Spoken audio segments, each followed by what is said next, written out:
Following President Trump's sweeping clemency for January 6 defendants, federal judges who presided over cases are letting their discontent be heard. U.S. District Judge Beryl Howell rebuked the president's claim of injustice, writing, quote, "This court cannot let stand the revisionist myth relayed in this presidential pronouncement." That's his quote. Let's bring in CBS News digital politics reporter Melissa Quinn. Melissa, great to have you here on America Decides. What's your new reporting on how judges are handling the pardons and the executive orders from President Trump? Well, if you remember when President Trump issued his executive order on Monday, not only did he grant clemency to these 1,500 January 6 defendants, but he also ordered the Justice Department to dismiss any pending indictments against roughly 300 of these defendants. And this is what we're really hearing from these federal judges who have been overseeing these cases for the last 4 years. Now, the judges are granting these Justice Department requests to dismiss these pending indictments.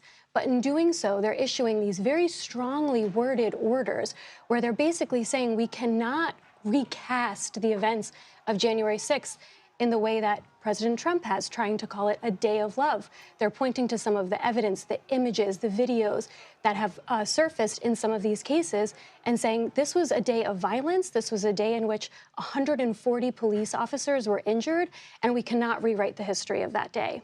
So they're speaking out, but legally, does it have any weight for them to speak out? If the president, with all of his executive power, says get rid of those cases, is that effectively the end of the story? Well, yes, it is. And the judges are granting the request to toss out the indictments. But I think what is notable here is that judges are not like public officials. They're not writing in the pages of the Wall Street Journal. They're not going on CNN or CBS and giving interviews talking about this is why I made this decision. This is what I think about these current events.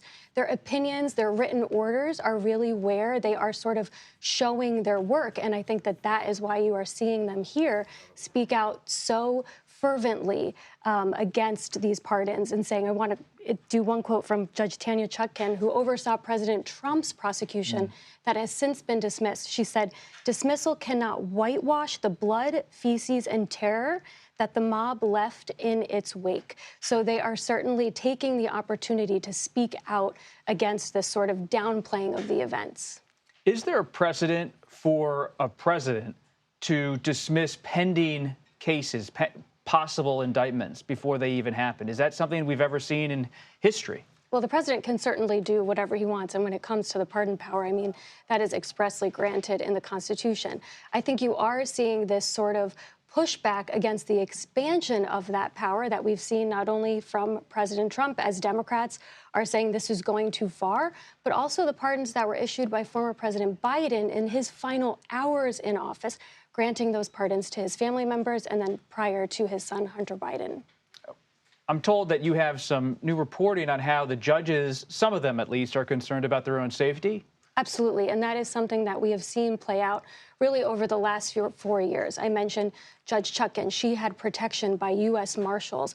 A woman from Texas was arrested shortly after President Trump was indicted. The case was assigned to her, and she left allegedly a very violent voicemail on Judge Chutkan's on her phone in her chambers. So this is definitely something that the judges are worried about and have been dealing with for quite some time.